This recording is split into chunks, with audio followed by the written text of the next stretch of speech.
She didn't even look me in the eye, just spoke through the door like I was a salesman peddling garbage. "We sold your things.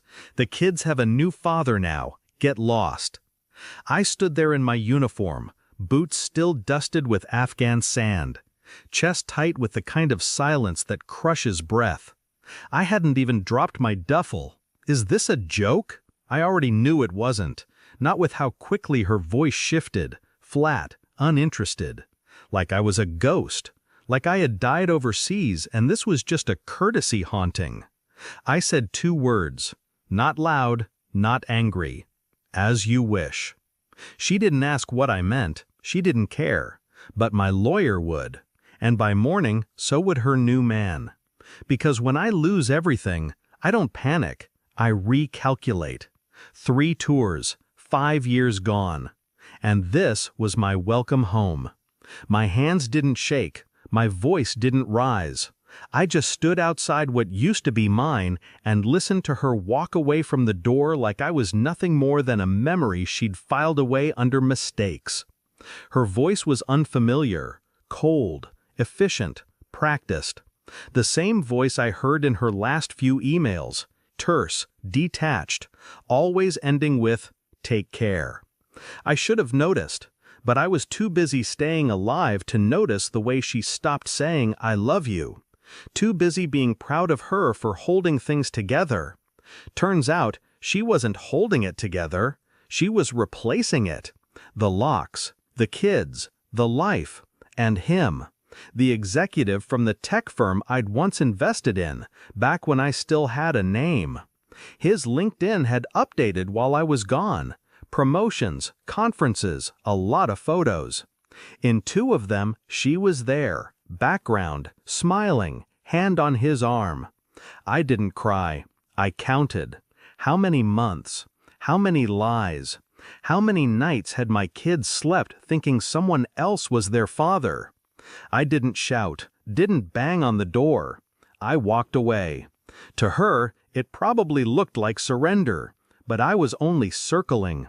I called my lawyer, pulled the title deeds, checked the joint accounts, confirmed the investments I made before deployment were still under my name. They were, including one I'd forgotten about. I owned 27% of the tech firm where her new man worked. Silent shares, no voting power, but I had a name. And I knew how to make a call that didn't need yelling.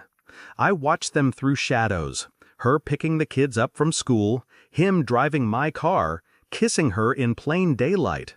I logged every detail. No emotion, just data. A soldier's mind doesn't rush, it sharpens. I reached out to the firm's board, quietly, asked about ethics policies, workplace relationships, nepotism, asked for records. The answers came fast. His promotion timeline didn't make sense. Neither did the sudden company purchases that matched my missing belongings. He'd used her to move up, and she'd used me to stay stable until he made enough to replace me. Now I had everything I needed. Almost. The email arrived at 2:14 a.m., forwarded from my lawyer, attached with receipts.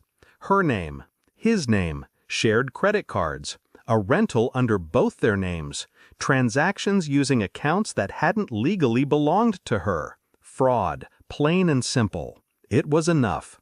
I sent a message to the firm's CEO, not angry, not accusatory, just 2 attachments. The second was a resignation letter, written by her lover, pre-filled, time-stamped, from an old draft folder he'd never cleared, dated months before I came home. He was planning to leave the company quietly after milking it dry. Now, he wouldn't have that chance. The CEO called back personally. I had no idea. "I know," I said. "Fix it." He did. By noon, her lover was out. Blacklisted. News got out. She called me that night, voice trembling. I didn't know." I didn't let her finish. "You made your choice." I went back once, not to fight, just to deliver. A plain envelope. Inside, court papers, custody motions, financial recovery, A photo of her and him, time-stamped, evidence. She opened the door, finally looking me in the eye. Tears welled, voice cracked. "I thought you were gone forever," I said, paused. Then, "You buried me." She reached out. I stepped back. "No anger?" she whispered. "Not anymore," I said. I handed her the envelope, turned. She called my name once. I didn't respond. The military taught me discipline, but betrayal taught me precision. I don't hate her. That would imply I still feel something. All I feel now is clarity. She wanted a new life. She got it. Just not the one she imagined. And me?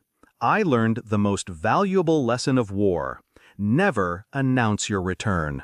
Just arrive and change everything. Quietly, completely, permanently.